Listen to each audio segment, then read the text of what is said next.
નમસ્કાર મિત્રો, હું શું ન કરી શકું આ ત્રીજા એપિસોડમાં આપનું હાર્દિક સ્વાગત છે. મિત્રો, હું આજે એક એવા વ્યક્તિને મળવા માટે જઈ રહ્યો છું જે ખરેખર પોતાનામાં જ એક અજુબો છે.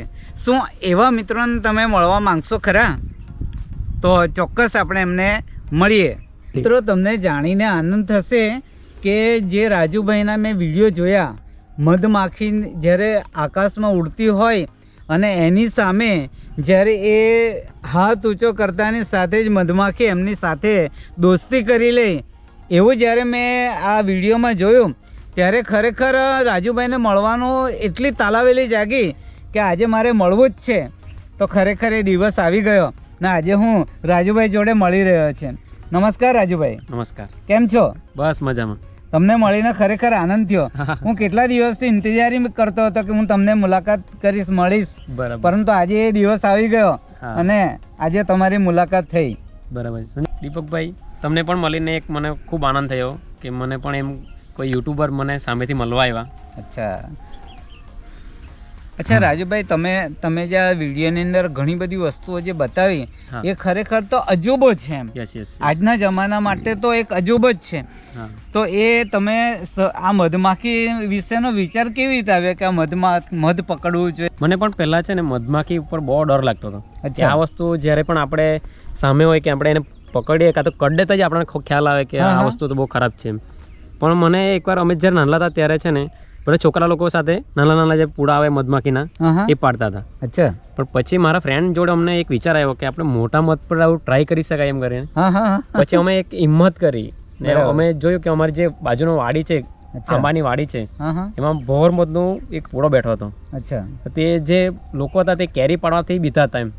તો અમને પણ જરાક આમ ચૂલ મચી અંદરથી કે આપણે તે મધને આપણે કાઢવા જોઈએ એમ. તો પછી અમે જ્યારે બાજુની વાડીમાં જો ત્યાં મધ હતું તો પછી મારા ફ્રેન્ડ સાથે હિંમત કરી પછી અમે ત્યાં ગયા ને દૂરથી જ પહેલાં જ્યારે અમે તમને મારા ઘણા વિડીયોમાં જોવા મળ્યું કે ધુમાડો લગાવું છું. તો પણ તે અમે શું સ્ટાર્ટિંગમાં શું કર્યું કે ધુમાડો ટગારોમાં છાણાના મૂકીને પછી ધુમાડો દૂરથી કરીને ભાગી ગયા હતા. બરાબર છે. પછી ધીરે ધીરે નજીક ગયા તમને હિંમત આવી કે હા એનાથી તો કંઈ થતું નથી એમ. પછી પહેલા તો દૂરથી જ પેલા ફેંકી દેતા માખીને. એમ પણ પેલું કહેવાય ને કે મધમાખીનો ડંખ એકવાર ડંખ વાગે એટલે એની જેને ડંખ માર્યો એને જ ખબર પડે કે એની અસર કેટલી ખતરનાક છે એમ. એક બાજુ મીઠાશ છે ને એક બાજુ ડંખ એટલે એક જાતનો ઝેર છે. તો એનો સામનો કરવો એ સહેલી વસ્તુ નથી, પરંતુ તમે એમની નજીક જઈને જે કંઈક અજુબો કરી રહ્યા છે ને એ ખરેખર મને તો આશ્ચર્ય થાય છે, પણ જોનારને પણ આશ્ચર્ય થાય છે. સાચી વાત છે. તો એ શક્ય કેવી રીતે બને? એમાં શક્ય એ છે કે આપણા અંદર જો હિંમત હોય તો આપણે પણ તે માખીને પકડી શકીએ. અચ્છા. મેં મારા વિડીયોમાં ઘણા બતાવ્યું છે કે તમે કોઈ પણ મારી જોડે જે પણ આવે છે તેના હાથમાં કાં તો તમે ગમે જે રીતના પકડી શકો છો માખીને. બરાબર. મતલબ તમારા માટે એક હિંમત આવવા જોઈએ કે તમે મેં પણ પકડી શકું છું. અચ્છા. તો એ શક્ય છે. તો આ મધમાખી ઘણીવાર એવું નહીં થાય કે આ આપણને ડંખ મારશે નહીં મારશે, તમને કોઈક એવો કોઈ ખ્યાલ આવે ખરો કે કેવી રીતે ખ્યાલ આવે કે મધમાખી? કેમ કે મધ તો ઘણા પ્રકારનો હોય, મોટી માખી હોય, નાની હોય, તો એની ઓળખ તમે કેવી રીતે કરો? એમ જોવા જાય મેં છે ને 2017 થી પાડું ને તો મને એટલો બધો અનુભવ થઈ ગયો છે માખી ઉપર કે મેં માખીને જોઈને કહી દેમ કે માખી જ્યારે કરડવાની હશે ને તેની અલગ જ ટ્રીક હશે. જ્યારે પણ આપણે નજીક જશું તો એને જે પૂછ હશે તે ઉચકશે ને પાંખ ફફડાવશે, એટલે આપણને એ ચેતવણી આપે છે કે તમે નજીક ના આવો. પણ અમે જે ટ્રીકથી પાડીએ છીએ અમને ખ્યાલ જ આવી જતો છે કે અમે આ રીતના કરશું તો આ રીતના માખી નહીં કટશે એમ. પણ જે નવા લોકો હોય આવું ટ્રાય કરવામાં માખી કડી પડે છે. એના માટે ખૂબ અનુભવ જોઈએ છે. તો તમે એકદમ માખી ઉપર પૂરેપૂરું નિરીક્ષણ કરીને એ કર્યું છે એમ કે કેવી રીતે એક ઉડે છે તે છે, એના પરથી તમે જાણી જાવ છું. ને અમુક જ્યારે માખી કરડવાની હોય તો એની એક સ્મેલ છોડી જાય છે. જે નેલ પોલિશ છે, જે પાકા કેળા હોય ને સેમ ડિટ્ટો તેની સ્મેલ જ્યારે માખી તમે ભૂલથી કોઈ કરડે ને તમે ડંખની સ્મેલ લેજો, સેમ નેલ પોલિશ અને કેળાની સ્મેલ આવશે. એટલે તે આપણને જ્યારે પણ સુગંધ આવે તો સમજી લેવાનું કે માખી આપણને એટેકના મૂડમાં છે. અચ્છા, એવું છે. તો પછી તમે આજે તમે ઘણી જગ્યાએ ગયા જ હશો મધ એ કરવા માટે. તો એવા તમારા અનુભવ ક્યારેક એવા બન્યા ખરા કે તમારાથી કંઈક અજુગતું થઈ ગયું? ઘણી વાર તમે ધુમાડો કરો છો તો માખી બળી જાય કે મતલબ કે એને હાનિ પહોંચે, એવું થાય ખરું ક્યારેક? ના, એમાં એટલું પહેલાં જે સ્ટાર્ટિંગમાં હતું ત્યારે અમને એવું લાગતું હતું કે માખી મરી જાય છે, હા. પણ અમે હવે અમારા સિવાય જો બીજા પાડવા આવે હા. તો ડાયરેક્ટ એને સળગાઈને મારી જ નાખે. અચ્છા. પણ અમે શું કરીએ કે દૂરથી ધુમાડો લગાડીએ એટલે માખી ઉડી જતી રહી. બરાબર. જ્યારે પણ પાડીએ ત્યારે માખીને પહેલાં હાથથી ફેરી નાખીએ, હા, હા. પછી જ પૂડા કાપીએ છીએ. મતલબ કે તમને બિલકુલ સુરક્ષિત રીતે તમે મધને લઈ લો છો એમ. yes, yes. એમને માખીઓને કોઈ નુકસાન નહીં પહોંચે એમ. હા. એટલે એક જીવદયા તરીકેનું પણ તમે કામ તો કરો જ છો. યસ. પરંતુ એ વસ્તુ જ્યારે ચોખ્ખું મધ જ્યારે લેવાની વાત થાય ને હા. ત્યારે એવું ચોખ્ખું મધ તો આપણે માર્કેટમાં આપણે જોઈએ તો મળે કે નહીં મળે, એક તો એક સવાલ પેદા થાય છે. પરંતુ જ્યારે તમે જે આ કાર્ય કરી રહ્યા છો હા. તે મધ પણ ક્યારેક તો થોડું ઘણું ભેગું થતું હશે ને? યસ. હમણાં જે લોકોને જે બીમાર લોકો આવે છે મારા ઘરે, હા. એટલા બધા વધી ગયા છે હમણાં. બરાબર. પેલા જે સ્ટાર્ટિંગમાં મેં બોર્ડ લગાવેલું હતું હા, કે હા. મધ મળશે, અચ્છા. પણ હમણાં મારે તે બોર્ડ ઢાંકી દેવા પડ્યું, કારણ કે જે પ્યોર મધ, બેસ્ટ મધ તે હવે હાલમાં મળતું જ નથી. મારા ઘરે બી સ્ટોકમાં રહેતું જ નથી, અચ્છા. કારણ કે એટલી ડિમાન્ડેડ વધી ગઈ છે એની. બરાબર છે. અને એના માટે તમે કેવી રીતે જાઓ એમ? મધ, ધારો કે મધ વિશેની જ્યારે વાત આવે હા.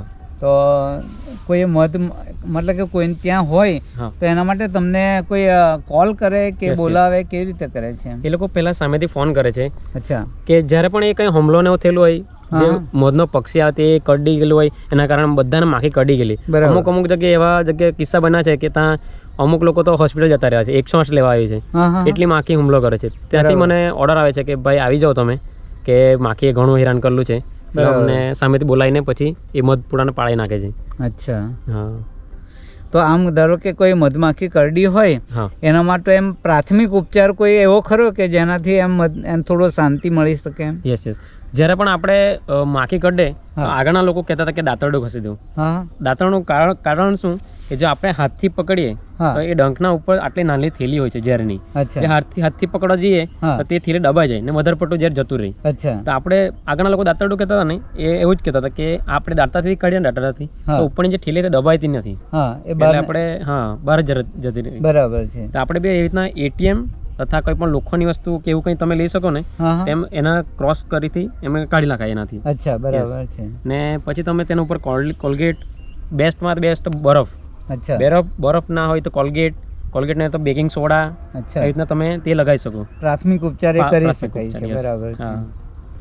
અચ્છા, એમ તમે એમ કેટલા પ્રકારની મધમાખી વિશેને થોડી માહિતી છે તમને અત્યારે? મને છે તો બોક્સમાં જે હોય તે મને વધારે માહિતી નથી માહિતી, પણ જે આપણે આ ગામડામાં કે હા. સિટીમાં જે રહેતી માખી છે, હા. એક તો કૂચી મધ જે સૌથી નાની હોય, બરાબર એક ઝીણી છે. ઝીણી, પછી જરાક એનાથી મોટી આવે દેશી મધમાખી, આપણે જે ઝાડ પર રહે નાના અચ્છા, નાના, અચ્છા. ને એનાથી ભવર મધ જે બરાબર. ટાંકી પર છે, બિલ્ડિંગ પર છે, હા, મોટા હા. મોટા ઝાડ પર રહે છે તે.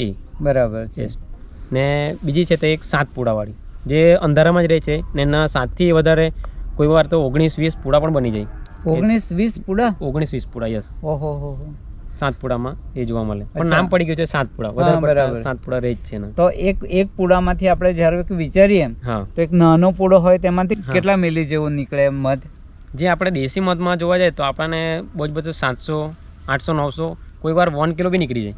અચ્છા. કેમ કે કોઈ વાર વધારે પડતું પ્રમાણમાં મધ મળતું હોય ને તો માખી ભરી દે. હા, હા, હા. ને જે ભવર મધ છે તેમાંથી આપણને બહુ મળે, બરાબર 9 થી છે. 10 કિલો મળી શકે. અને ધારો કે કોઈક વાર બહુ મોટી બિલ્ડિંગ પર યસ. હા. કે કોઈક પુલ હોય, હા. બ્રિજ હોય, હા. બ્રિજના નીચે પણ મધ જોવા મળે, હમ. તો એવા પણ તમે ક્યારેક એમાંથી મધ લીધું ખરું? અચ્છા. બિલ્ડિંગ ઉપર ને હોસ્પિટલોમાં મેં ઘણા પડી આવ્યો છું, કે અચ્છા. જે બારીના નજીક જ હોય એના હા. કારણે શાંતિથી પડી જાય છે. બરાબર છે. હા. તો તમને આમ આવો ડર નથી લાગતો કે આમ કદાચ હુમલો કરી દેશે કે આવું? ના ના ના, મને ડર હવે છે ને બિલકુલ રહ્યો નથી, કારણ કે મને એટલો અનુભવ થઈ ગયો છે માખી ઉપર હા, હા. કે જ્યારે પણ માખી કરડવાની એટલે મને ખ્યાલ જ આવે છે. બરાબર. એટલે તેનાથી અમે થોડી વાર દૂર જતા રહીએ છીએ. તો માખી કરડવાની હોય હા. તો તેવા મધ લેવા હોય તો તમારે કોઈ કયો ઉપાય કરો તમે એના માટે? તેના માટે થોડી વાર માખીને આપણે શાંત થવા દેવું પડે. અચ્છા. શાંત થઈ જાય પછી એને ત્યાં તમે પાછું ધુમાડો લગાને પાડો તો વાંધો નહીં. અચ્છા, એવું? હા. એટલે મતલબ કે એ પણ તમને સમજણ આવી ગઈ છે કે જે હુમલો કરનારી માખીઓ છે યસ. એના પર બી કેવી રીતે આપણે એનો હા, મધ કાઢી શકાય. મધ કાઢી Yes, yes. શકાય એમ. રાજુભાઈ, હા. હવે એમ તો તમે આ બાબતમાં એટલા માહિર થઈ ગયા છો કે તમે એક આર્ટિસ્ટ બની ગયા છે કે હા. મધમાખીઓને કેવી રીતે પ્રેમથી Yes. ઉડાડીને મધ લઈ શકાય. Yes. પરંતુ બીજી એક વાત કરીએ તો તમારે જીવનની અંદર તમે અભ્યાસ ને બધું પણ સારું એવું કર્યું જ હશે. હા. તો એજ્યુકેશન બાબતમાં તમે કેવી રીતે તમે આગળ આવ્યા? મેં સ્કૂલમાં હતો, પછી આઈટીઆઈ કરી. આઈટીઆઈ કરીને પછી મને ડાયરેક્ટ જોબની ઓફર આવી ગઈ. પછી મેં નવસારી જતો રહ્યો જોબ માટે. અચ્છા. પછી ત્યાં જરાક અનુકૂળ ના લાગ્યું તો પછી મેં દમણ, સેલવાસ બધે નોકરી કરી આવ્યો. પછી ત્યાં પણ અનુકૂળ નહીં લાગ્યું તો પછી મેં ઘરે મારું પોતાનું પાણીનું પ્લાન્ટ ચાલુ કરેલું હતું. અચ્છા. પણ ઘરના થોડા ઇસ્યુના કારણે તે પણ જરાક બંધ કરવા પડ્યું. બરાબર. પપ્પા બીમાર થયા ને એના કારણે.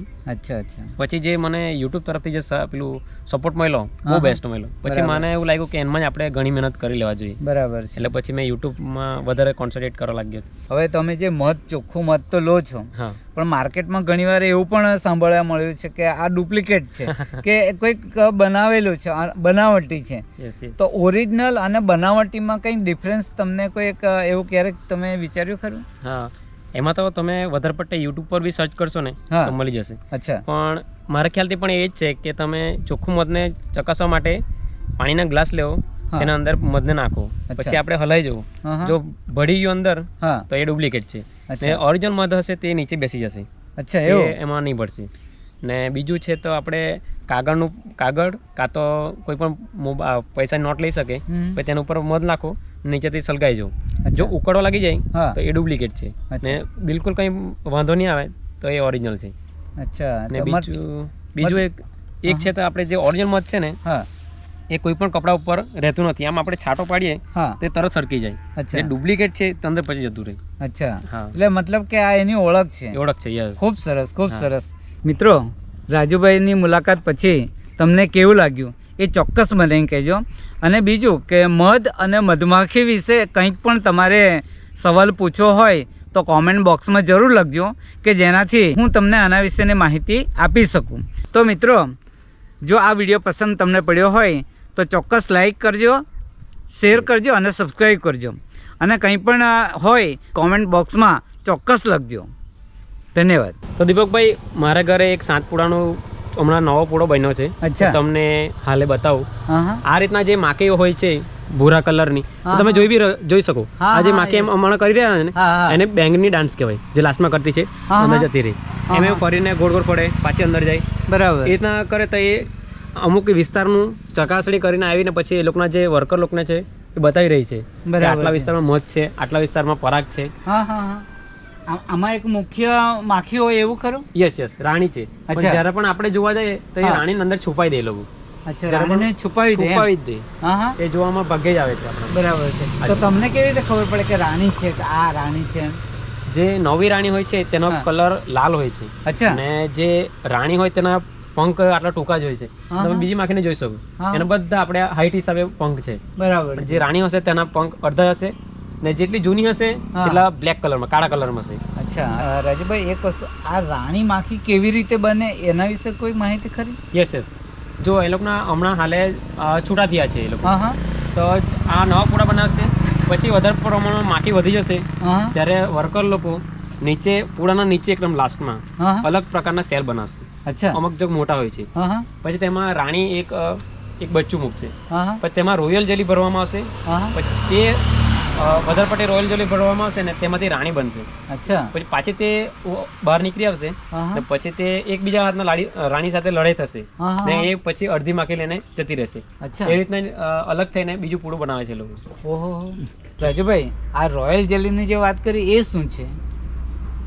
રોયલ જેલી જે રાણી માખી હોય છે એના માટે અલગથી જો બેસ્ટ રીતના જે ખાવાનું હોય છે એ રાણી માટે, ઓનલી રાણી માટે જ મળે છે. બરાબર. તે બીજા વર્કરને ખાવાનું મળતું નથી.